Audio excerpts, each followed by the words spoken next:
Witamy serdecznie w kolejnym odcinku Rozmów pod oknem. Mój dzisiejszy gość, oprócz tego, że jest guru i autorytetem w świecie bike fittingu, przynajmniej tym polskim, jest również moim wielkim przyjacielem, z którym spędziłem wiele lat, więc dzisiejsza rozmowa będzie rozmową, gdzie powspominamy sobie stare czasy i później na końcu dojdziemy już do tych rzeczy, które są związane z bike fittingiem. Jarosław Dymek, popularnie Łokieć. Pośród tej starszej gwardii, która jeszcze kiedyś jeździła na rowerze, witam Cię serdecznie. Dzień dobry, witam. Dzięki za zaproszenie i to dla mnie zaszczyt, że mogę tutaj być i rozmawiać. Myślę, że ta rozmowa będzie zmierzać trochę w kierunku opowieści o Tobie, dlatego że moje życie, jak zarówno zawodowe, jak i kolarskie, jest związane, Maniek, trochę z Twoją historią jeżdżenia, więc zaczynajmy. Zgadza się. Ja nie będę ukrywał, że ćwierć wieku znajomości, że również Jarek dla mnie był bardzo ważną postacią, jeżeli chodzi o moją karierę sportową, mój rozwój. Wiem bardzo dużo o moim rozmówcy, ale też mam nadzieję, że dzisiaj dowiem się jakichś rzeczy nowych. Tak zawsze zaczniemy sobie od samych początków. Będziemy chcieli pokazać Twoją historię, jak to było, że kiedyś zaczynałeś jeździć na rowerze i po kolei doszedłeś do tego, że tutaj jesteś, jak powiedziałem wcześniej, bike fittingowym guru. No właśnie, zapytam Cię o rzecz, o którą Cię jeszcze nigdy nie pytałem. Twoje dzieciństwo, jakie miałeś marzenie jako dziecko, jeszcze zanim starłeś się po raz pierwszy z rowerem? Na pewno nie było to kolarstwo. To kolarstwo wyszło przypadkowo, ponieważ kupiłem rower kolarski pierwszy i akurat on miał opony szydki, zwane jeszcze wtedy szlaurafeny i po 2 dniach jazdy przebiłem 2. W związku z tym wcześniej bardziej wywodziłem się z rodziny, w której tradycje były bardziej motorsportowe, a ten rower to był takie młodzieńcze coś, tak jak rower na komunie. No i jak w ogóle trafiłem do klubu, no to właśnie przez te przebite opony, ponieważ nigdzie nie można było ich dostać. Wtedy były takie czasy, że to jeszcze była pewna egzotyka. Później się dowiedziałem, że to jeszcze były takie czasy, że szyli te szlaurafeny nitką, rozpruwali, kleili dętkę, a ja nie umiałem tego zrobić, więc wiedziałem, że jest niedaleko klub. Z moim tatą trafiłem właśnie do klubu Krakus Swoszowice, z którym dane było nam później się poznać. No i poszedłem zapytać się o opony, wyszedł trener, no i mówi: no to co, chcesz się zapisać? A ja mówię: no to się zapiszę. No i tak się zaczęło. No i ta przyjaźń też z trenerem trwa do dnia dzisiejszego. Cały czas jestem z nim w kontakcie, czyli już od 96 roku. Tak, to jest kolejna rzecz, jakby taki wspólny mianownik mój, Jarka, Rafała, Majki, którego już tutaj gościliśmy, właśnie czasy Krakusa Swoszowice i postać, osoba Zbigniewa Klęka. Ja dokładnie pamiętam, jak pierwszy raz przyjechałem do klubu z moim kolegą na klubową ławeczkę. To już był sezon w pełni, więc mogłem pierwszy raz zobaczyć i poznać kolarstwo w wydaniu szosowym, bo początki moje były przez rower MTB. I Jarek był taką osobą, która jakby zaopiekowała się mną na samym początku.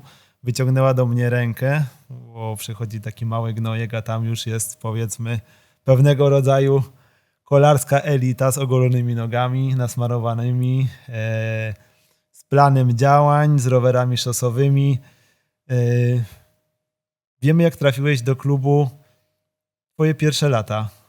To był młodzik jeszcze, czy To był- nie młodszy? To był młodzik, może, czyli 96 rok i wtedy jakby mam teraz perspektywę, że to kolarstwo było całkiem inne. To była jeszcze ta tradycja kolarstwa, które gdzieś tam szło siłą rozpędu z lat 70., 80. i początku lat 90. No i trafiłem w taki sposób, że dostałem krzywy rower, koszulkę z dziurą, na którą musiałem naszyć łatę. A propos, przepraszam, że przerwę.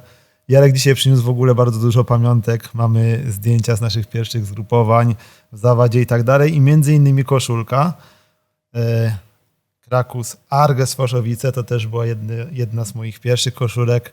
W takiej koszulce wyjeżdżałem po raz pierwszy na szosie.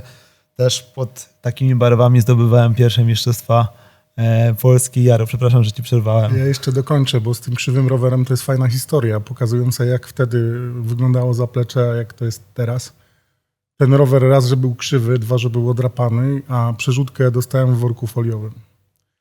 No i starsi koledzy postarali się pomóc złożyć ten rower. Jak jechaliśmy na trening, to na Górze Borkowskiej ten rower się rozłożył i ja im mówię, to ja już pójdę do domu. No i tak się zaczęło. Normalna selekcja, normalna droga. No i gdzieś tam na tej drodze, kiedy już brałem udział w zawodach, pojawiłeś się ty. Jakoś mam takie coś w sobie, że i do tej pory tak mam, że jakieś mam takie powinowactwo do mówienia, że no ten gość to ma potencjał. No i jakoś, jak wspominam te pierwsze nasze spotkania, to od początku wiedziałem, że gdzieś tam nasze drogi się przetną. No i jak się skutecznie przecięły, no to, że jesteśmy tutaj i rozmawiamy sobie o kolarstwie, no z perspektywy takiego człowieka jak ja, czyli trochę takiego cienia, że zawsze byłem gdzieś tam z boku, niby w środku, ale całkiem z boku, no to jest właśnie dobra rzecz, o której chciałbym coś tu powiedzieć więcej.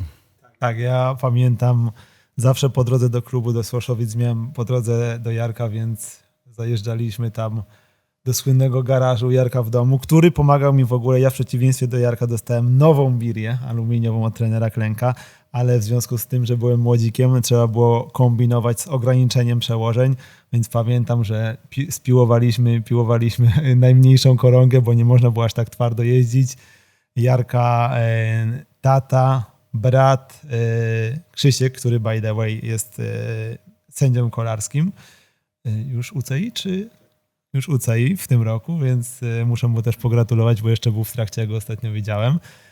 Więc ta tradycja i ta zajawka na rower u ciebie w domu była. Ja pamiętam, że Krzysiek zawsze jeszcze były wtedy kasety VHS, nagrywane były Puchary Świata, Tour de France i tak dalej. U Jarka zawsze był taki stos kaset, ja pożyczałem i to była największa motywacja. Jak się wrzucało taką kasetę, oglądało się 3 razy jeden i ten sam etap i później się przebierało, jechało się na trening.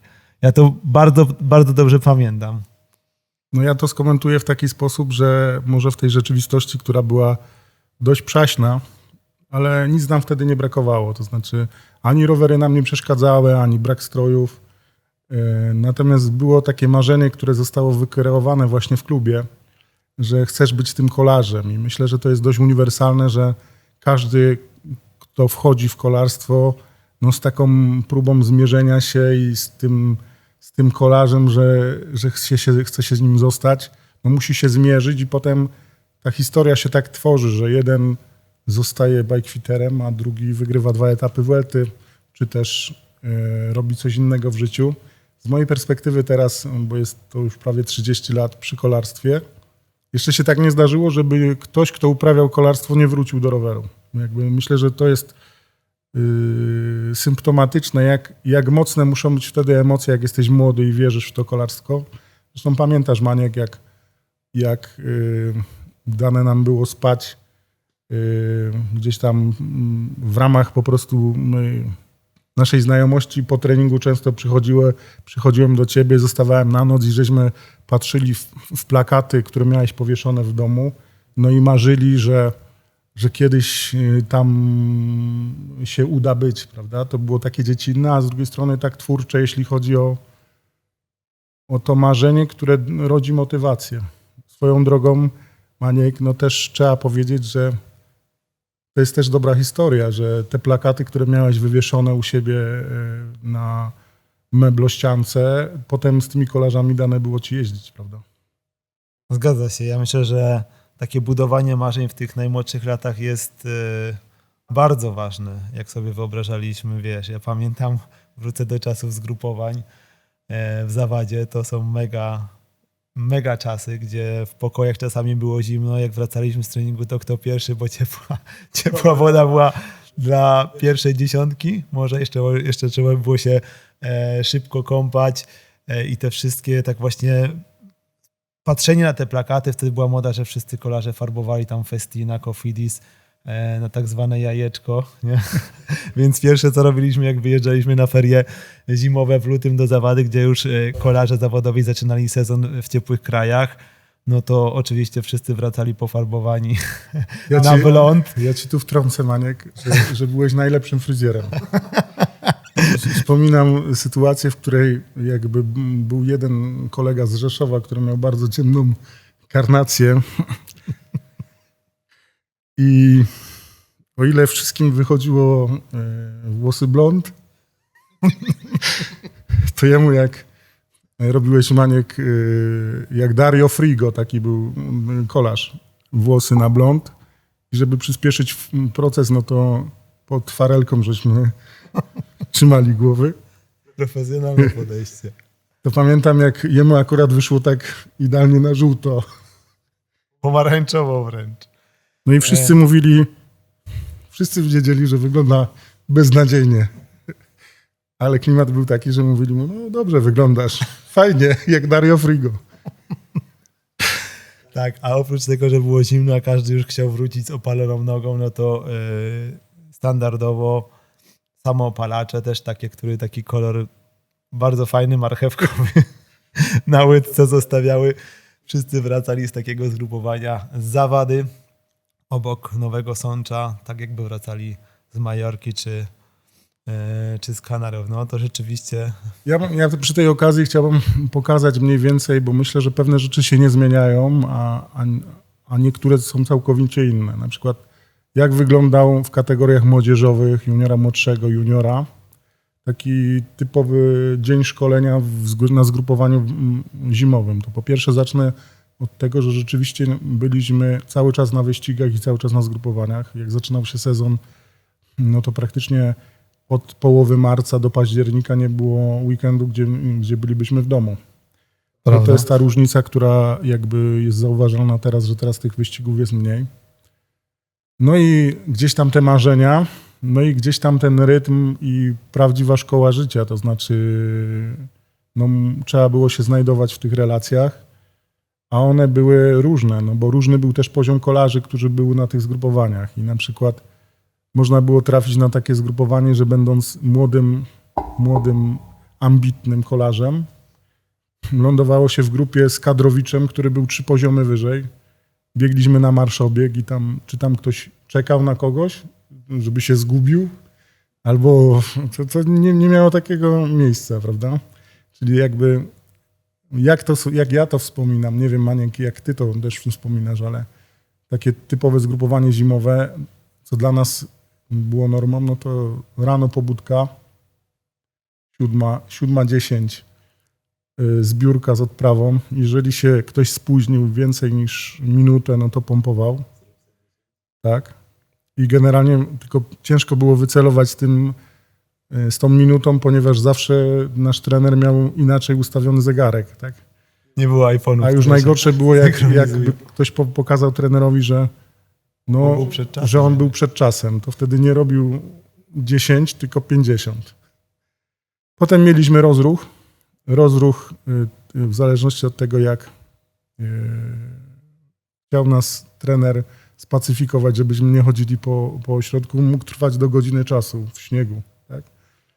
Ja tu nie chcę jakoś idealizować, ale tak to wyglądało. Nie wiem, czy się ze mną zgodzisz. Potem krótka odprawa i wyjazd w zimie na szosie na ostrych kołach. albo Przełaj, albo Szosa, gdzie całe zgrupowanie miało ten sam ustawiony rytm. Już pomijam, że w zimie szły ucieczki na ostrym kole, to jest inna sprawa. A później były zabawy w formie piłki, bez żadnych zasad, czysta gra, a że trener patrzył i że trener patrzył i każdy chciał się pokazać, że trenuje, no to było na przykład 1,5 godziny czystej gry. No jak masz 16 lat, czy tam 15 i masz 3 dni takie, no to potem była taka cisza na ośrodku, że nikt już nie miał siły na nic, bo ja pamiętam, że ja nie byłem w stanie po schodach zejść. Ale to, mówię, tak wyglądała zima. Natomiast nie chcę o tym mówić. Chciałbym powiedzieć też, no może Maniek o tobie chciałbym powiedzieć, bo ty jesteś tutaj. Nie, ale dzisiaj rozmawiamy o tobie, no ale możesz coś wspomnieć jeszcze, proszę. No zawsze byłeś takim asem, no tak ci mogę powiedzieć. Już wtedy, kiedy na Mistrzostwach Małopolski czy Młodzików byłeś murowanym kandydatem do zwycięstwa. Ja w Młodzikach się zapisałem. To ale już byłeś kandydatem. No i najadłeś się lodów, no i gardło. Potem poprawiłeś, jak ty to mówiłeś, że ściągasz chmurę, tak? Czyli pianę w sprayu. Bitą śmietaną. Tak. To była nasza dieta. Właśnie. I to był ten sam początek, w którym gdzieś tam wiedziałem, że idziesz do góry i z tych chłopaków, których dane mi było wtedy spotkać w klubie, jakieś miałem taką intuicję, że wiedziałem, że to jest trochę takie inne niż my wszyscy trenujemy. Wspomnę tylko jedną rzecz. Byliśmy też kiedyś na zgrupowaniu i ja już byłem juniorem, ty byłeś juniorem młodszym. I trenerzy zadecydowali, że będziesz jechał z nami na wachlarzu. No i jedziemy. 34 na godzinę, 35, 34. I jak wychodzisz na zmianę 36. Potem znowu schodzisz 34. Jak tak zrobisz 20 czy 30 razy, to ja już myślałem, że ja już zejdę. No ale nie mogłem zejść, bo jechali trenerzy, nie? I w końcu tak się skończyło, że dojechaliśmy na szczyt góry Florinka i trenerzy mówią tak, juniorzy w prawo, juniorzy młodszy na bazę. A ja bym dał wszystko wtedy, żeby być tym juniorem młodszym, nie? To prawda, ale ja w ogóle chciałem podkreślić, że fakt, że moim zdaniem, jeżeli ktoś w ogóle miał styczność z kolarstwem, nawet nie musiał dochodzić do jakiegoś kolarstwa zawodowego, a jeżeli rzeczywiście przeżył tą szkołę życia tych kategorii od młodzika, juniora młodszego, juniora, przeżył te czasy zgrupowań, to naprawdę wie, o co w kolarstwie chodzi. Teraz jest mnóstwo ludzi, którzy zaczynają troszeczkę później, gdzieś tam zaczynają pracę i później w formie jakiegoś hobby trafiają na rower i próbują trenować. Moim zdaniem ciężko jest zrozumieć tą ideę tego, nie wiem, poświęcenia, cierpienia, jeżeli nie przeżyło się tego, co my przeżyliśmy, więc... Znaczy, ja bym tu skomentował tak, że to jest wielowymiarowy proces. Musi być marzenie, żeby był wynik. Musi być motywacja, żeby móc wejść na inny poziom. To znaczy, jak widzę to z perspektywy czasu, na przykład to, że Rafał Majka, przychodząc do klubu, w którym gdzieś też trenowaliśmy razem, jego motywacją było to, że nie wiem, pojedziesz dobrze wyścig, dostaniesz lepsze koła, albo tak jak ty, nie? Koła klubowe, dysk, bo jak pojedziesz dobrze, nie wiem, dany sprawdzian, czy coś, to jest nieodzowna część tego poruszania się do przodu. Nie? Z jednej strony jest trening typowo wydolności, a z drugiej strony jest trening mentalny. No, gdzieś ci twardzi ludzie muszą się stworzyć. No i to są inne relacje, to są relacje, w których jakby trener ma autorytet, a ty uczysz się takiego życia, gdzie to wszystko w sumie od ciebie zależy. Jak się ułożysz z kolegami, jak się ułożysz z trenerem i czy pod tym przykładowym prysznicem, w którym jest zimna woda, będziesz w tym 20, czy w tej 5 jakoś się dogadasz, nie? Tak, ale do czego zmierzam, że mnóstwo ludzi przychodząc teraz do Jarka, znając Jarka jako właśnie bikefittera, w ogóle nie znają jego historii i to jest mega ważne, na przykład, że jednak Jaro przez to przeszedł i w ogóle to też był dla mnie autorytet. Ja pamiętam, że jak przyszedłem, to Jarek już był takim dla mnie kotem. Tam się kręcił w pierwszej dziesiątce, jeżeli chodzi o Puchary Polski, brązowy medalista mistrzostw Polski LZS-ów na czas, nie? Czasówki byłeś bardziej jako czasowiec postrzegany. Słuchajcie, nie ma co robić takiego fejmu. Ale to jest prawda i ja w ten sposób jakby ciebie postrzegałem i przychodząc do klubu, no i to były realia, więc... Ja uważam, że to było takie sprzężenie, że razem żeśmy się nakręcali. Rozmawialiśmy o tym kolarstwie, marzyliśmy o tym kolarstwie, podglądaliśmy zawodowców. Potem razem trenowaliśmy. No i gdzieś tam w pewnym momencie widziałem, że te nasze drogi jakby się rozchodzą, dlatego że po prostu, Maniek, no o kolarstwie decydują w dużej mierze predyspozycje, nie? I tego się nie da oszukać. I to jest trochę tak, jak mówi Arystoteles. Jak nie masz talentu, męczysz się daremnie. Ja jestem z tej strony kolarstwa, która jakby tworzyła to tło dla takich ludzi, na przykład jak ty, którzy jakby podejmowali walkę, gdzieś tam byli w tej selekcji. W sporcie kwalifikowanym zawsze tak się śmiejemy, że jest 20 gości z rocznika, którzy tworzą grę. No i ty wiesz w pewnym momencie, że możesz najlepiej trenować jak się da, ale że pewnych rzeczy nie przeskoczysz. I to nie jest złe, tylko to jest po prostu tak to wygląda. I teraz z tego etapu mogę powiedzieć tylko jedno, że to, że zajmuję się teraz bikefittingiem, to, że widzę to kolarstwo z różnych perspektyw, ponieważ no, z jednej strony sport kwalifikowany, z drugiej strony klienci, których obsługuję, świadcząc usługę bikefittingu, różni. Kolarze MTB, triatloniści, czasowcy, kolarze gravelowi, bikepackingowcy, czasowcy, torowcy. Jakoś miałem taką zdolność, że byłem właśnie w tych różnych częściach tego kolarstwa, ale zawsze z boku. I to właśnie zawdzięczam temu jeżdżeniu mojemu w tych młodzieżowych kategoriach, że rozumiem, jak przychodzi do mnie kolarz zawodowy, to ja mu mówię, jest tak, tak i tak. Momentalnie znajdujemy wspólny język. I bez tego, że byłem w tym i tworzyłem trochę to tło, nie? Nigdy bym tak z nim nie porozmawiał. To znaczy, że trochę jest tak, że wtedy oni mnie traktują jak swojego, a ja wiem trochę, jak oni cierpią. Nie?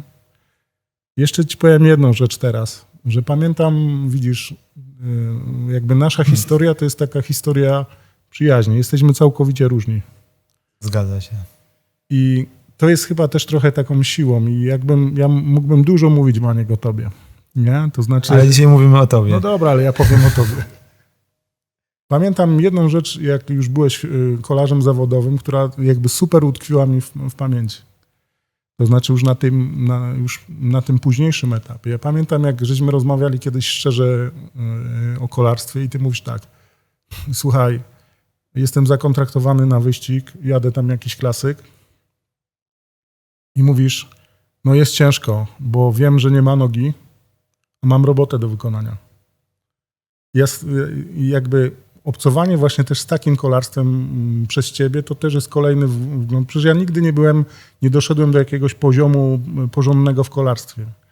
I wszystko, co o tym kolarstwie wiem, zawdzięczam pewnemu szczęściu, pewnej koniunkturze, że poznałem takich ludzi jak ty, jak Kasia Niewiadoma, jak Rafał Majka, jak Maja Włoszczowska i innych, gdzie oni mi pokazywali, jak to wygląda w rzeczywistości. A jeszcze odnośnie tego marzenia o kolarstwie, to też pamiętam ewolucję tego naszego podejścia, że jak byliśmy młodzi, mieliśmy te naście lat, to cały czas żeśmy rozmawiali o tym kolarstwie. Non-stop był temat o kolarstwie, non-stop.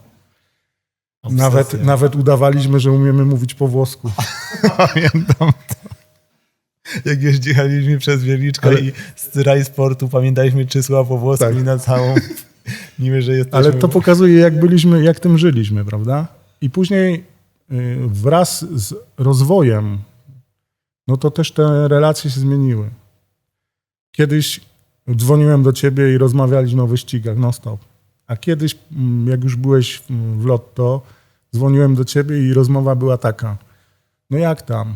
No dobrze, jestem w autobusie, jadę na etap. Jak tam awokado? Jakby rozumiesz tą zmianę, że jakby to też uczysz się dzięki temu, że jakby ty gdzieś tam byłeś i pokazywałeś mi, jak to kolarstwo wygląda. No i mogę powiedzieć tak dla tutaj szerszego gremium, że kolarze ci naprawdę prawdziwi nie lubią rozmawiać o kolarstwie. Nie wiem, czy Maniek to potwierdzisz. W sensie z kibicami, kiedy są skupieni na robocie. Myślę, że w pewnym momencie jakby dochodzisz do takiego punktu, gdzie jest tego aż tak dużo, kiedy to staje się już swoją pracą i taką życiową rutyną, że rzeczywiście szukasz sobie jakiejś takiej odskoczni w momencie, kiedy już nie musisz jakby pracować, nie musisz być na tym rowerze, na tym wyścigu, jakby szukasz innych rzeczy, na których możesz się skupić, trochę od tego nawet uciec. Wiesz, sam chyba na swoim przykładzie, do tego jakby dojdziemy później, nie? Jak przychodzi kolejny człowiek na fitting, kolejny, to jest rzecz, którą znasz od podszewki, dobrze jesteś w tym profesjonalistą, no ale czasami jesteś zmęczony tematem. Ale czekaj, jeszcze chciałem wrócić teraz właśnie do tych naszych początków i nawiązać trochę do bike fittingu. Jak wyglądał bike fitting w twoich pierwszych latach? Nie pracy jako bike fitter, tylko jak na przykład trafiłeś do klubu, jak się wtedy ustawiało pozycję? No to rama 56 i będzie dobrze. Żeby tam, teraz w swoim studiu mam takie, czasami zbieram takie fanty kolarskie. Mam takie starodawne buty skórzane od kolarzy z lat 70. Zresztą jakby trzymam je dlatego, żeby sobie uzmysławiać, jak wtedy twardzi byli ludzie, że jakby nic im nie przeszkadzało.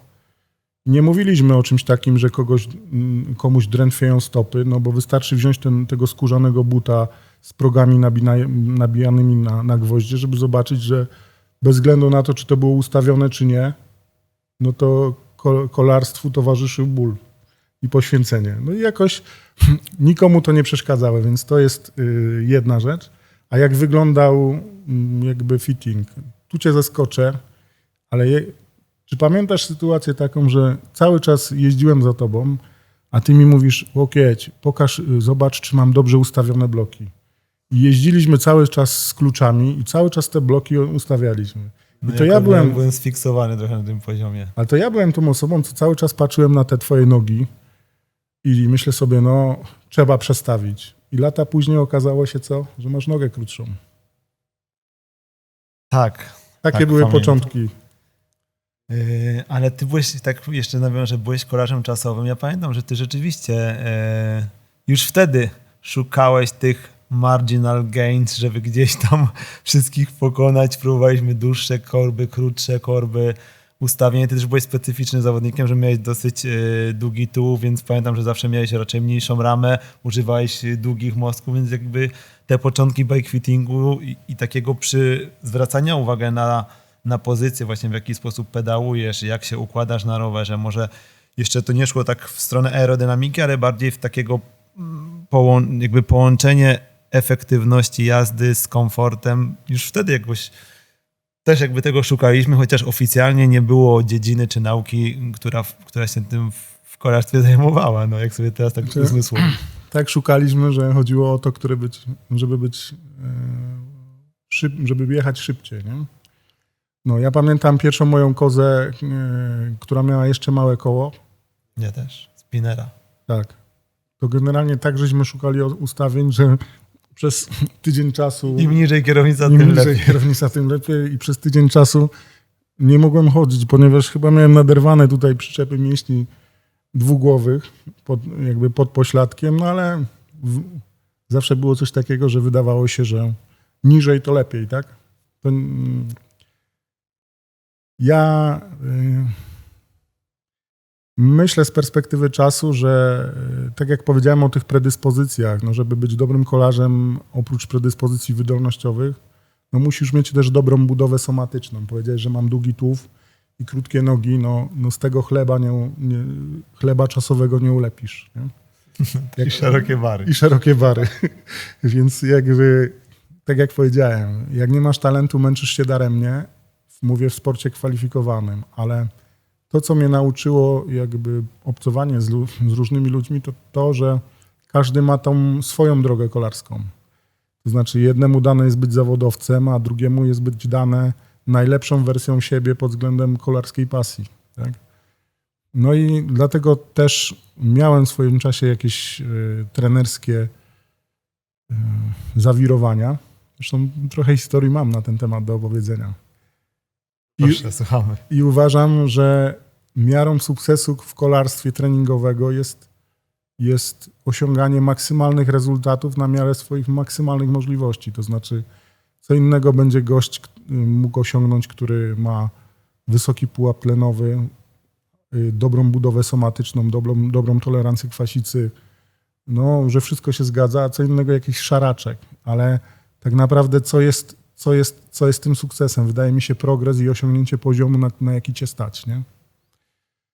I właśnie pamiętam, kiedy już po kolarstwie zrobiłem sobie kurs instruktora kolarstwa i pojechałem po raz pierwszy na zgrupowanie z Rafałem Majką jako opiekun. Trener Kręg opiekował się waszą grupą, a ja z trenerem Karkoszką pojechałem jako po prostu taki pilnowacz dzieci z uprawnieniami. No i jeździliśmy tam razem na rowerach i było tych osób 30. I jeżeli pod tą testową górę, to tylko Rafał wyjeżdżał jakby lekko, nie? Nie było, potem było długo nic, no i wtedy wiesz, że to jest jakby to, nie? Ale ten proces od marzenia do treningu, do nauki rzemiosła jest bardzo długi, no i gdzieś tam ten zawodnik kompletny, za którego ja ciebie uważam, Maniek, to musi mieć też głowę, motywację i motor, żeby sprostać, nie? No właśnie, wróćmy jeszcze w takim razie sobie do tych metod treningowych i do postaci trenera Klęka, który dla mnie był mega ważny, dla ciebie też. Jak wspominasz te lata, jeżeli chodzi o metodykę treningu, jak to wszystko wyglądało z twojej perspektywy? Wtedy z naszej perspektywy to był top of the top. Jak teraz to widzisz z perspektywy czasu? Jak oceniasz metody? Jakie to miało przełożenie później na nas jako zawodników w przyszłości? No co, no było marzenie i było do spodu. Tak bym to powiedział. Naturalna selekcja. Tak, naturalna selekcja. I jakby wykreowanie tego środowiska, w którym możesz przekraczać siebie, no to jest to, co trener Klęk umie zrobić. Że mówi, jedziemy trening regeneracyjny, a tam iskry idą. No ale bez tego nie byłoby kolarstwa. Przynajmniej tego marzenia posuwania się do przodu. Nie? Na pewno nie było wiedzy tak dużo, jak jest teraz. Ona jest ogólnodostępna, ale pewne rzeczy się nie zmieniły. To znaczy to, co czyni kolarza kolarzem, to jest też nastawienie mentalne i psychiczne. I jakby bez funkcjonowania w grupie nie byłoby takiej sytuacji, w której jakby jesteś kształcony też w tym wymiarze. Przypomnę teraz znowu twoją historię. Jak wygrywałeś etapy na Vuelcie i była sytuacja taka, w której jechaliście w trójkę.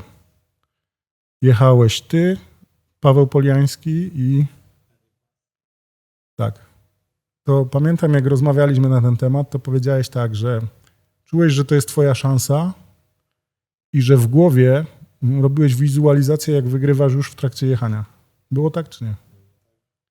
I uważam, że właśnie te metody, które są, że tam się cały czas mówi, że głowę musisz mieć mocno, musisz być twardy, to jest właśnie pokłosie tego, nie? Że nie dopuszczasz do siebie myśli, że możesz przegrać.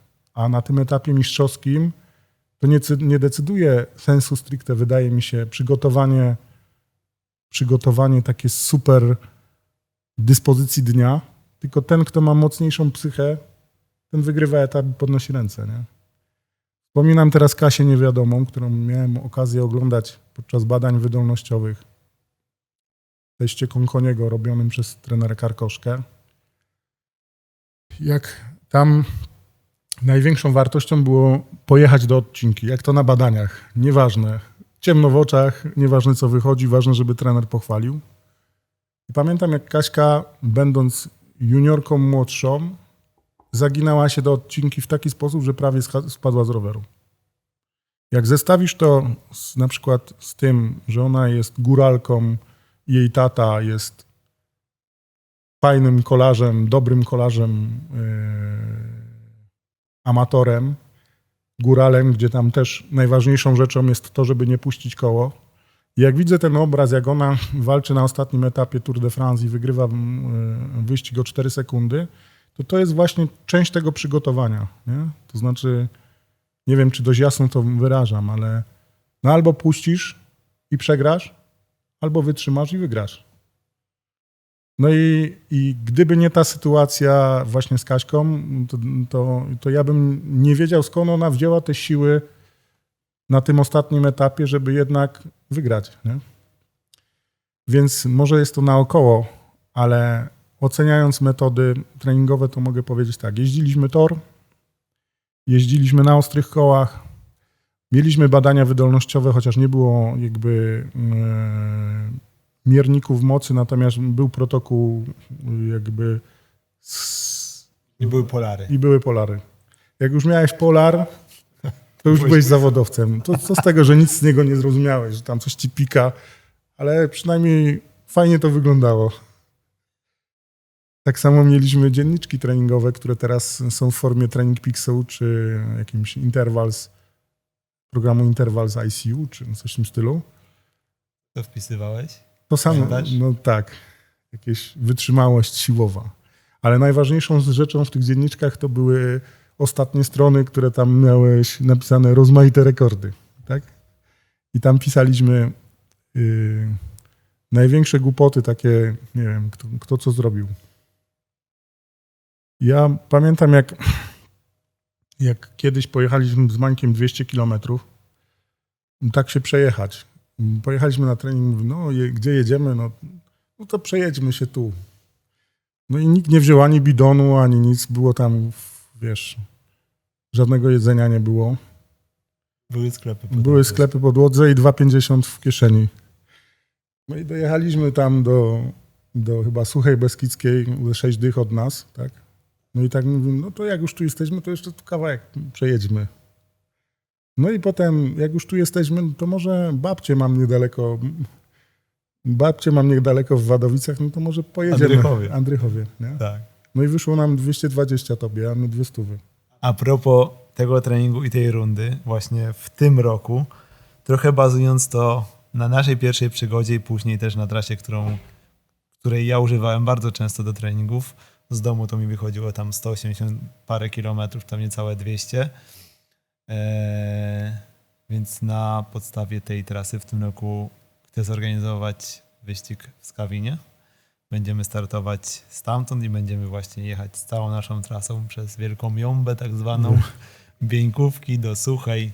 Pojedziemy na Kocież i będziemy stamtąd wracać. Więc to też jest akurat ta trasa i ten wyścig jest bardzo ściśle związany z tą historią i w sumie wiesz, takie głupoty, jakie mieliśmy polot, nie? Jak sobie teraz tak pomyślę i powspominam te czasy, ale myślę, że to właśnie były takie momenty i chwile, które mnie na pewno zbudowały jako zawodnika. Znaczy, ja bym też powiedział, że to, co w klubie żeśmy otrzymali, to jest jakby szacunek dla starszych pokoleń kolarzy i szacunek dla starszych trenerów. To znaczy, tego byliśmy uczeni. To znaczy, może nie było wtedy wiedzy, ale była bardzo dobra intuicja treningowa i ci kolarze wiedzieli, jak trenować i największym doświadczeniem nie były wykresy, bo nie było możliwości analizowania, nie wiem, treningu na mocy czy krzywej mocy, ale było doświadczenie, że tam jakiś znany kolarz ci mu powiedział tak: młody, ty se tam jeździ spokojnie do maja, a potem rób to i to. I nagle się okazywało, że no gość się zna, bo to działa, nie? Ale nasi trenerzy, nie? Trener Klęczek się jechało na zgrupowanie makroregionu, później przyjeżdżali chłopaki z Rzeszowa, trener Korbecki, czy trener Karkoszko, to oni byli dla nas takimi autorytetami, że jakby trener Zbyszek powiedział, wiesz co, nie wiem, wypij sobie tutaj 3 litry soku spod ogórków, czy wody spod ogórków, będziesz ten, to byśmy to w ciemno robili, nie? Więc to było dla nas, tak, to było święte. Ale to było świętość. myślę, że każdy w sporcie kwalifikowanym, każdy kolarz, który przechodzi tą granicę pomiędzy pomiędzy robieniem sobie jaj z treningu, a tym, że coś chce osiągnąć, ma taką charakterystyczną cechę, którą widziałem wielokrotnie, że jak zaczyna ci zależeć tak naprawdę, to zrobisz wszystko, żeby być lepszym. To znaczy, to jest takie okrutne powiedzenie, że kolarz to by nawet nie wiadomo co zjadł, żeby być lepszym. I myślę, że to jest dość prawdziwe i po prostu tak jest, nie? Jaro, próbowałeś do juniora przejść do Orlika. Chciałeś dalej, marzyłeś o tym, żeby zostać zawodowcem, ja pamiętam. No tak, ale gdzieś tam to kolarstwo coraz bardziej mi odjeżdżało, dlatego że byłem w stanie przeglądnąć się na przykład w twoich wynikach, nie? Ja jeszcze wtedy byłem w kategoriach tych młodszych, ale... Ale już na przykład była sytuacja taka, że siedzimy, no i dzwonisz do mnie i mówisz, no dzwoni do ciebie mistrz Polski. W juniorów młodszych, nie? No i wiedziałem, że gdzieś tam idziesz. No i ja miałem to marzenie, ale też miałem jakby realny ogląd sytuacji. Później próbowałem swoich sił w Orlikach,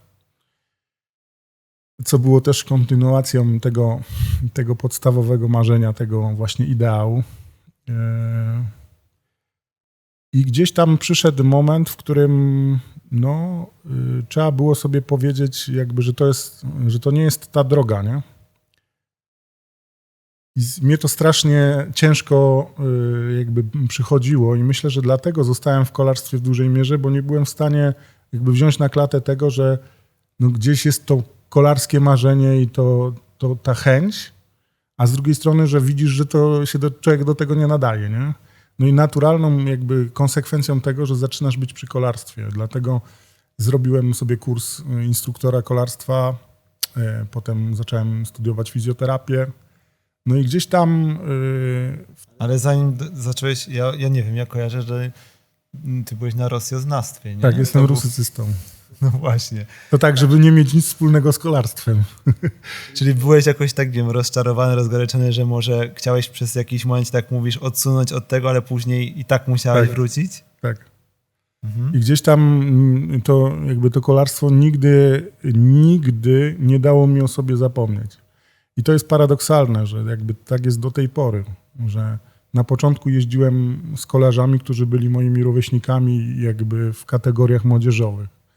Później oni zostali w kolarstwie, przeszli selekcję na 1000 osób zaczynających w kolarstwo w wieku, że tak powiem, juniorskim. Do seniora dojdzie 3 osoby, takie jest sito.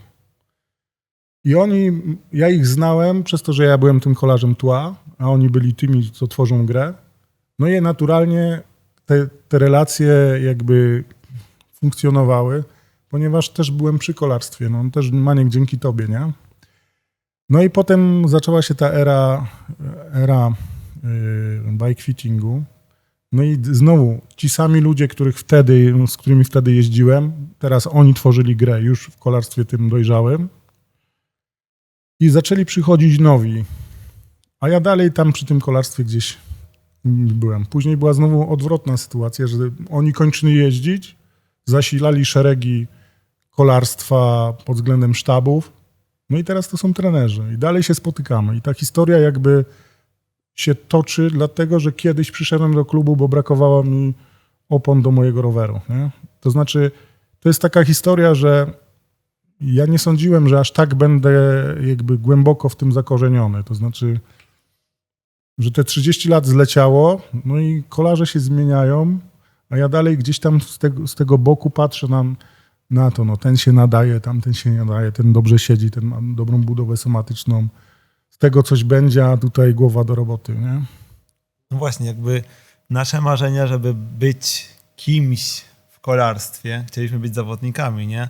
Może nie zostałeś zawodowym kolarzem, nie zostałeś zawodnikiem, a jednak jesteś dużym autorytetem i osobą, z którą większość ludzi, którzy chcą popracować nad pozycją, obojętnie, tak powiedziałeś, w którą chcą pójść stronę, czy to jest kolarstwo szosowe, gravelowe, torowe, lepiej pojeździć na czas, jesteś autorytetem. Czujesz się w jakiś sposób kolarsko spełniony?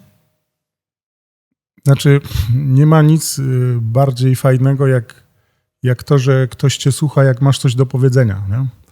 Myślę, że te lata spędzone przy obserwowaniu pozycji innych oraz dystans taki, że widzę to kolarstwo w różnych perspektywach. Zarówno kolarza amatorskiego, tego, który jeździ na coffee ride'y, tego, który jeździ na bikepacking albo startuje w Mistrzostwach Polskich Masters, czy też kolarstwa zawodowego, dały mi właśnie to, że mam takie szerokie taką perspektywę i mam coś do powiedzenia. Nie dlatego, że chcę się wymądrzać, tylko że po prostu no wiem, jak to jest. To znaczy, ja uwielbiam pracować w ogóle z ludźmi i lubię jakby czasami coś podpowiedzieć, żeby nie popełniać takich błędów, które kiedyś sam popełniałem, które ty też popełniałeś. Każdy. I żeby nie wyważać drzwi jakby otwartych, jeżeli jest jakaś wiedza, która jest dostępna, nie? I to jest bardzo wdzięczne, a czasami, czym mogę powiedzieć, czy jestem spełniony, no w dużej mierze dzięki temu, tak, że miałem okazję poznać tych ludzi, którzy się przez te moje ręce przewinęli, tak? I poznać takie historie, których nigdy bym w życiu nie poznał, gdybym gdzieś na tych obrzeżach kolarstwa nie był. No właśnie, byłeś na obrzeżach kolarstwa, studiowałeś fizjoterapię. W ogóle, by the way, ja u Jarka byłem, jak tylko byłem w Polsce, miałem jakieś problemy, nawet na regularne masaże, coś mnie gdzieś bolało. Dzięki temu, że jakby uczyłeś się też anatomii, byłeś w stanie, Jaro był w stanie mi pomóc, to był mój taki fizjo, masażysta, przyjaciel, wszystko w jednym. Więc tak, masz doświadczenie swoje jako zawodnik, znasz ten świat, studiujesz fizjoterapię i później rzeczywiście decydujesz się, żeby pójść w ten bike fitting taki bardziej usystematyzowany.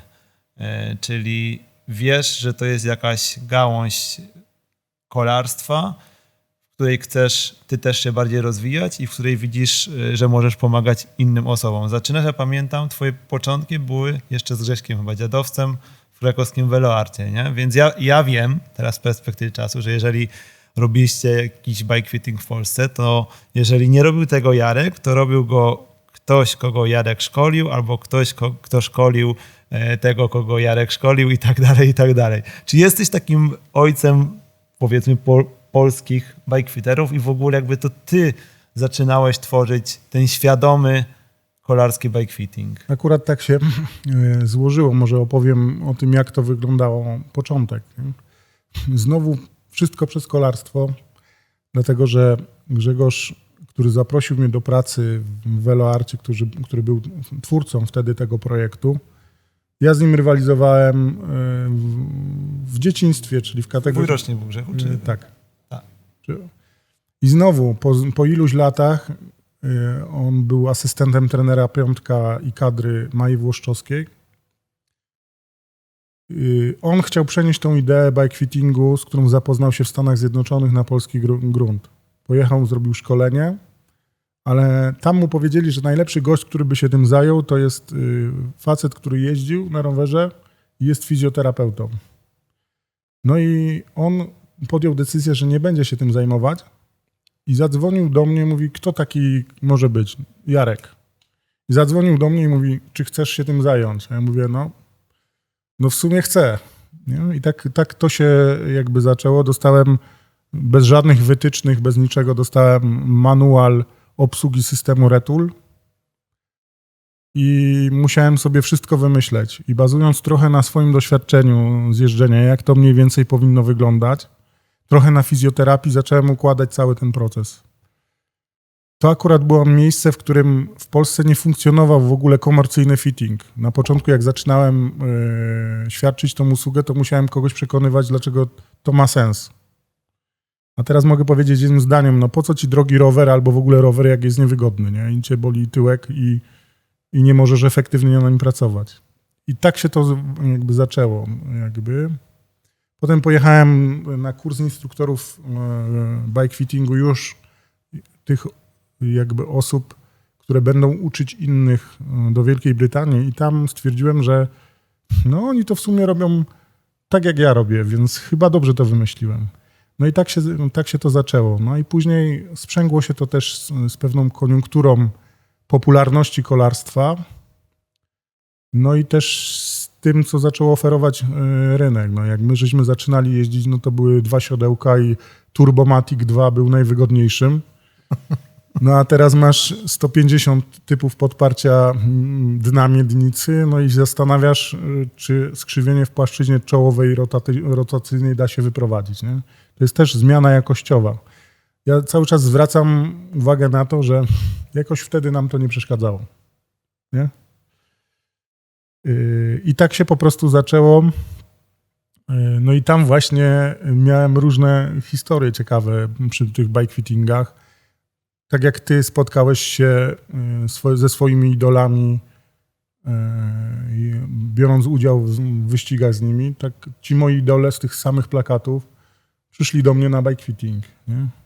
Jak sobie pomyślę, że kiedyś mógłbym powiedzieć do pana Dariusza Baranowskiego, panie Darku, a tu nagle spotykam się go i robię mu wkładki, kiedy on kończy jeszcze karierę, jeździ w polskiej drużynie i jest w tym życiu po życiu startuje dopiero, nie? Czy też Kadratorowa, gdzie tam wygrzewamy komuś buty, żeby były lepiej spasowane. No i pamiętam taką sytuację z Damianem Zielińskim, jednym z najlepszych polskich torowców danego okresu, jak wygrzewamy buty Bonta na sznurówki. No i trzeba je rozgrzać, żeby był dobry, żeby one były plastyczne, tak? Ja mówię, no to Damian, to wygrzejemy. A on mówi, dobra, to musi być bez skarpetek. No i te okucia, przez które przechodzą sznurówki, one były metalowe, one się rozgrzały do czerwoności, no i Damian wkłada tą nogę i ja widzę, że się skóra pali. Nie? Ja mówię, pieczecie? Nie, dobrze jest, to musi być spasowane. Nie? To są właśnie takie historie, albo na przykład tekst, którego nigdy nie zapomnę, to jest sytuacja taka, że przyszedł do mnie kiedyś super klient, ale byłem tak zaskoczony, ponieważ zawsze ten proces bike fittingu polega na tym, że to ja pytam się, żeby zbierać informacje o tym, jakie decyzje fittingowe podjąć, pytam się o odczucia subiektywne z procesu, jak się komuś siedzi. Nie? A przyszedł do mnie gość raz i mówi tak, pojeździł rozgrzewkę podczas sesji i pyta się mi tak, i co, jak mi się siedzi? Ja byłem tak skonfudowany, że ja nie wiedziałem, co mam powiedzieć. Bo to wiesz, zadaj pytę, jak mi się siedzi, nie? Zadajesz pytanie fiterowi, jak nie wiedziałem, co mam mu powiedzieć, nie? A jakoś przebrnęliśmy przez tą sesję. Były też przypadki jakby no i śmieszne i jakby poważne, dlatego że czasami fitting jest tą ostatnią deską ratunku pomiędzy fizjoterapią a ortopedią. To znaczy musisz odpowiedzieć na pytanie, czy na przykład dana dysfunkcja czy kontuzja wynika ze złego technicznego ustawienia wzorca, czy może po prostu wymaga leczenia, tak? I znowu jakby najważniejsze jest to, żeby jeździć na rowerze. Nie? I czasami po prostu fitting to umożliwia, a czasami po prostu trzeba robić coś innego. Nie? Są osoby, które jest ich bardzo mało, ale w sposób wybitny nie nadają się do tego sportu. Nie? Mówisz im to? Zawsze walczę do końca, dlatego że ta historia moja, tych osób jest bardzo mało, więc nie chcę tutaj nikogo wprowadzać w jakieś zakłopotania. Ale chciałbym, żeby wybrzmiało to, że dopasowanie do roweru jest i praca nad tym jest taką samą częścią jakby procesu treningowego, jak praca nad wydolnością. Chcesz być lepszym kolarzem, to musisz pracować nad tym, żeby mieć lepszą wydolność, ale też lepszy układ ruchu zaadaptowany do danego wzorca, który z natury jest dysfunkcyjny, więc może mówię banał, ale fitting w swojej istocie zawsze prowadzi do pracy nad ciałem, czyli jest pewną przestrzenią samodoskonalenia się i nie ma od tego ucieczki. Jak dużą wiedzę powinien posiadać bikefitter, żeby wykonywać swoją pracę solidnie? Bo teraz jest coraz więcej osób, które nagle decydują, że będą fitować ludzi, a rzeczywiście nie mają podstaw, nie wiem, anatomii, fizjoterapii, nawet nie wiedzą, jak zbudowane jest ciało zawodnika, jednak do tego przystępują. Jak ty się na to zapatrujesz? Ja bym powiedział, że fitting nie jest technicznym ustawieniem roweru do tabelki kątów, tylko jest analizą wzorca. Jeżeli masz lepsze narzędzia poznawcze w postaci, nie wiem, wiedzy fizjoterapeutycznej, to lepiej ten wzorzec może zdiagnozować. I jakby to, co jest nieodzowną częścią jakby procesu fittingowego, to jest to, żeby mieć propozycję zaproponowania czegoś, czyli umiejętności dopasowania się do danego poziomu sportowego. I ja dzięki tej mojej historii kolarskiej myślę, że takie coś mam, że jestem w stanie pracować z kolarzem na wysokiej klasie, ale też człowiekiem, który dopiero wchodzi do kolarstwa. I jakby co jest ważne? Ważne jest to, żeby posiadać wiedzę anatomiczną i wiedzę z zakresu czucia kolarstwa, której nie da się jakby nauczyć. Albo to masz, albo to nie masz. Natomiast możesz być mrukiem i być dobrym fiterem, mając wiedzę, niż parzyć kawę i skupiać się na tym, że jest super entourage, a ustawiać beznadziejnie rowery, nie? Więc jakby wiedza, anatomia to jest podstawa, a reszta to jest współpraca pomiędzy osobą, która chce podjąć wyzwanie poprawy swojej sylwetki, a realnymi możliwościami jej korekcji. Czyli możemy mieć różne tutaj cele, no nie? Bo tak naprawdę jakby co jest takim clue? Połączenie performance z komfortem, czy to wszystko jest bardzo indywidualne? Przychodzi do ciebie gość i mówi, chcę jeździć jak najszybciej, ale w miarę czuć się jak najbardziej komfortowo. Czy na przykład boli mnie prawe kolano, co powinienem zrobić? No ale to jest właśnie tak samo jak w treningu wydolności. Żeby pojechać 6 W na kilo, to najpierw musisz pojechać 4. Chcesz mieć performance i być zaadaptowany do tego, żeby wytrzymywać w niefizjologicznej pozycji, na przykład na kozie, ograniczonej przepisami UCI, no to musisz to trenować. Nie? I jakby propozycja zawsze jest adekwatna do poziomu. Nie ma co się obrażać, tak jak nie ma co się obrażać, jeśli nie ma talentu od Boga w postaci VO2 max, tak? I pracować nad jego poprawą. Tak samo tutaj nie ma się co obrażać. Jak padają twarde słowa i ktoś mówi, no nie masz pośladków, bo siedzisz na stołku przed komputerem, więc jak chcesz wyglądać jak zawodowiec, Tadej, i uciąć sterówkę, żeby mostek był na glebę, no to musisz coś z tym zrobić. A jak nie, to dalej będziesz jeździł tak, jak jeździsz. I jakby te cele są różne. Natomiast tak jak mówiłem wcześniej, siłownia czeka, trening funkcjonalny czeka i czeka właściwa propozycja ze strony fitera, czy dany na przykład rower jest w dobrym rozmiarze. Teraz na przykład mamy sytuację taką, w której zawsze jest problem pomiędzy doborem rozmiaru ram, tak? Ty jako zawodowiec zawsze brałeś mniejszą ramę z dłuższym mostkiem. Tak? I jest taka metoda naśladownictwa, że jakby profesjonalny znaczy najlepsze. A ja bym powiedział, że musi być adekwatny do aktualnego poziomu sportowego. Więc czasami ze względu na proporcje ciała może być sytuacja taka, że pomiędzy wyborem między mniejszą ramą a większą, uwzględniając poziom sportowy, to ten bardziej kobyłowaty rower większy będzie lepszą propozycją na dany moment treningowy. Nie? Jaro, zbliżając się do końca, bo też mamy ograniczony czas, jakbyś sobie tak teraz spojrzał do tyłu, co dla ciebie miało największą wartość w tym twoim kolarskim życiu? Co najbardziej teraz doceniasz? Czego może żałujesz?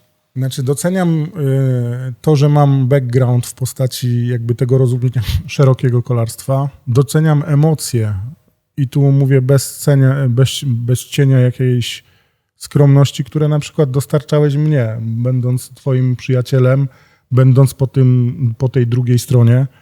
No, ja mogę powiedzieć teraz, że może to dziwnie zabrzmi, ale odkąd, Maniek, ty skończyłeś jeździć na rowerze, to oglądam tylko wyścigi kolarzy, których znam, a jakbyś mnie zapytał, no co tam na Tour de France, jak nie jedzie tam żaden Polak, z którym jakby pracowałem, no to teraz jakby nie wiem, no bo nie ma Tour de France, ale ale to tak mniej więcej wygląda, więc jakby doceniam najbardziej to, że dane było mi być świadkiem rozwoju tych karier, towarzyszeniu temu jako człowiek cienia. Czasami też były sytuacje w drugą stronę, że te kariery się zwijały, tak?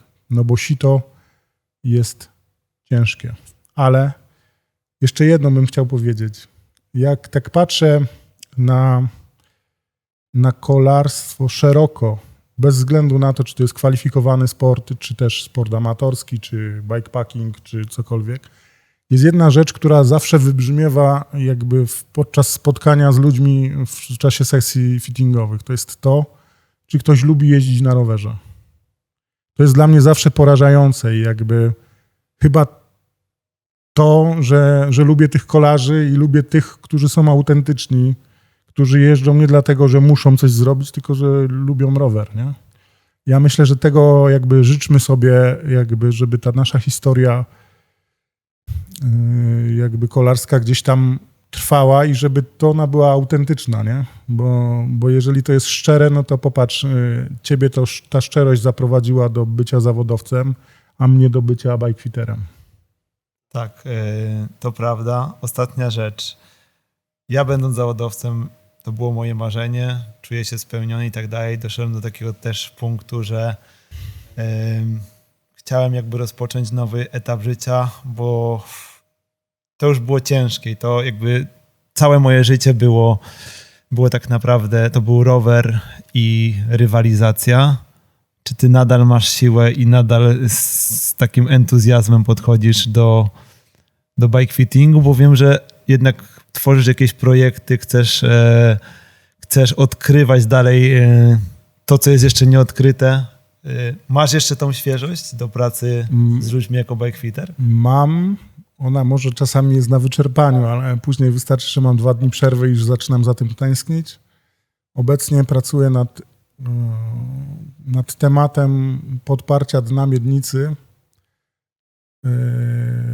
pod względem jakby skrzywień kręgosłupa, które decydują o tym, czy ta miednica dobrze pracuje, czy nie. Jest to długa droga. To jest twój autorski projekt. Tak, jest to długa droga, ale zobaczymy, do czego mnie to doprowadzi. Mam nadzieję, że do spotkań z autentycznymi kolarzami i dalej, że będę mógł być w tym kolarstwie. Jaro, bardzo ci dziękuję za dzisiejszą rozmowę. Dziękuję wam, powspominaliśmy trochę rzeczy. Tam widzę jeszcze jest cały stos zdjęć, które jeszcze będziemy przeglądać, bo Jaro przyniósł też bardzo dużo pamiątek.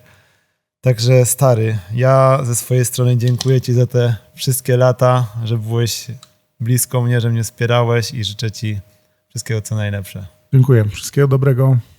Dziękuję bardzo. Dzięki. Do zobaczenia.